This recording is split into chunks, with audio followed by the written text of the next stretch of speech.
Hello friends, today we will study about plasmatommy. What is plasmatommy? In this division, multinucleate parent divide into multinucleate individual without the division of nucleus.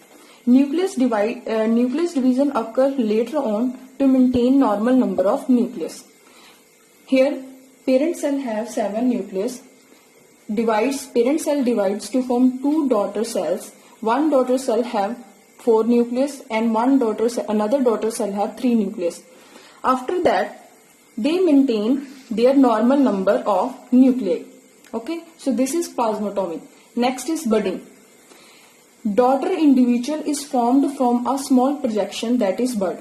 In budding, what happens? A parent cell form a small outgrowth or a projection which is known as bud. Then bud grows on parent cell.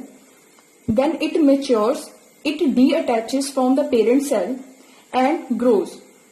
So this is a budding.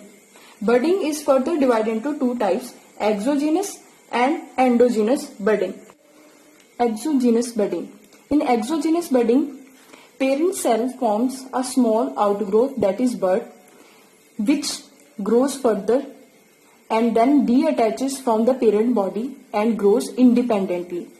Example of exogenous budding in case of yeast and hydra.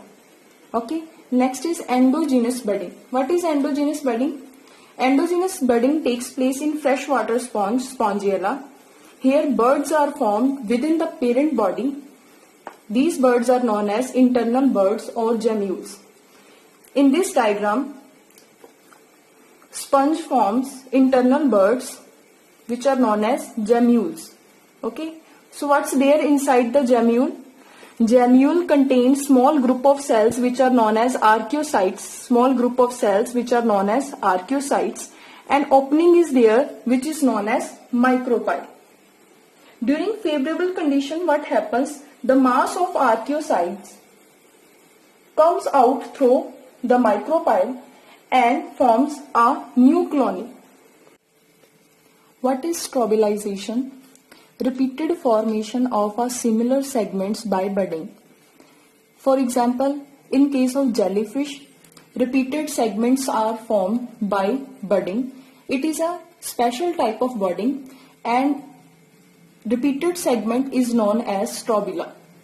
When segment deattaches from the parent body, it further forms a new organism. Next is fragmentation. In fragmentation, parent body breaks into 2 or more fragments.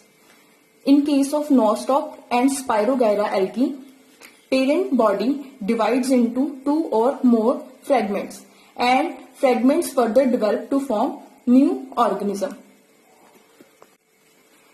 What is regeneration? Regeneration is the formation of a whole body from a small fragment or the replacement of a lost part.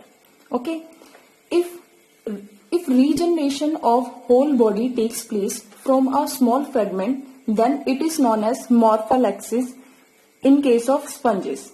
Okay, in case of sponges, small fragment forms a whole body. Understand? If replacement of lost part takes place, then this type of regeneration is known as epimorphosis. For example, in case of tail of lizard. Spore formation. So what are spores? Spores are single cell, thin walled propagule. One diagram is there. Spore, it is made up of a thin wall and single cell propagule. And what is propagule?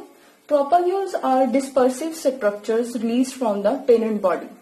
So how many types of spores are there? First one is zoospore, second is conidia, third is chlamydospore and fourth is sporangiospore.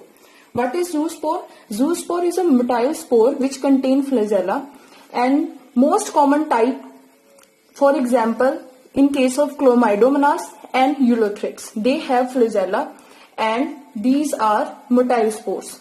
Understand? Next is conidia. Conidia directly originate from the parent body or hyphae. For example, in case of Penicillium, hyphae is there. So breakdown of hyphae forms conidia. Next is chlamydomonas.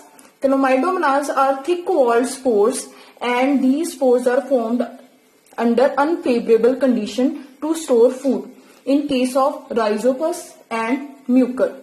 Next is sporangiospores. Sporangiospores are non-motile spores and are formed inside the sporangia, and sporangiospores are formed in mucor and in rhizopus.